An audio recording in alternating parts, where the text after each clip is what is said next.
Every so often, a movie comes along that makes you question whether you're watching social satire or just slowly losing your mind. Yorgos Lanthimos' Bugonia is that movie. It's like someone blended Get Out, The Truman Show, and The Cabin in the Woods, then whispered, "Now make it weirder."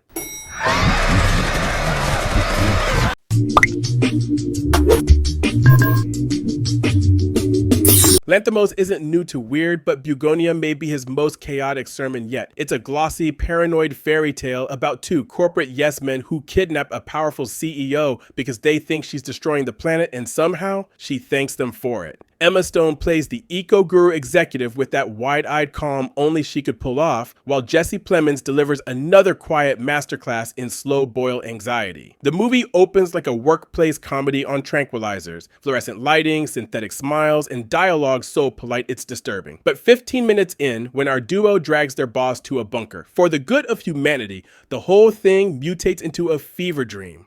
Now, sink into the floor. Wait. Sink. If Poor Things was Lanthimos exploring rebirth, Bugonia is him exploring rot, ecological, moral, and spiritual. The world he paints is obsessed with self-help slogans and corporate virtue, where saving the planet feels indistinguishable from buying it. What's wild is how funny it all is until it suddenly isn't. One moment you're laughing at Plemons' character trying to justify a kidnapping using PowerPoint slides, and the next you're questioning whether the entire planet in this movie even deserves saving. Visually, it's stunning. Cinematographer Robbie Ryan shoots sterile boardrooms and lush forests with the same eerie detachment. Every frame feels curated, like nature and capitalism are fighting over who gets the better lighting.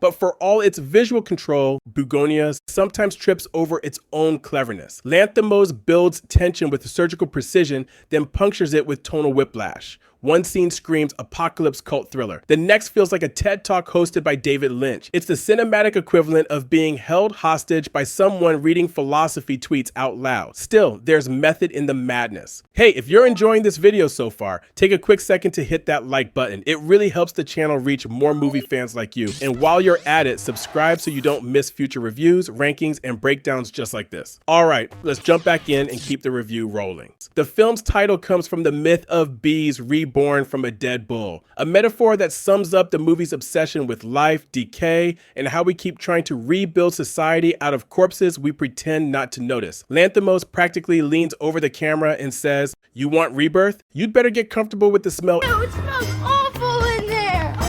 Emma Stone might be the best she's ever been here. Her performance slides between saintly calm and reptilian menace without warning. She plays the kind of executive who sell you compost made from your own guilt and make you feel privileged to buy it. I'm a human being, god damn it! My life has value! Plemons, on the other hand, is the conscience that won't shut up. He starts as a believer, becomes a hostage, and ends up something in between. It's his quiet unraveling that gives the movie its heart. The slow recognition that he's not liberating anyone. He's just another cog praying the machine has a soul. Where Bugonia hits hardest is in the details. The fake sustainability ads, the influencer priests, the way everyone talks like a press release. Lanthimos weaponizes politeness until it becomes horror. By the time the characters start whispering about cleansing the world, you realize they've just reinvented extremism. Only this time, it's recyclable.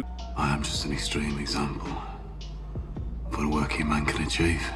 And yet, for all its satire, the film isn't smug. It's sad. Underneath the absurdity lies a deep despair about how we commodify morality. The final act, set in a glass dome filled with bees and confession booths, feels like both a church and a science lab. And Lanthimos shoots it like he can't decide which would be the greater sin. You can feel his trademark unease pulsing through every scene, that strange empathy for monsters who don't know they're monsters. In a world of algorithmic outrage and disposable virtue, Bugonia dares to ask whether sincerity itself has become a performance. But let's be honest, this is not a film for everyone. It's dense, it's disorienting, and it sometimes feels like it's daring you to walk out. Lanthimos has built a 2-hour Rorschach test that will make half the audience say masterpiece and the other half say, what the hell did I just watch? Both answers are correct.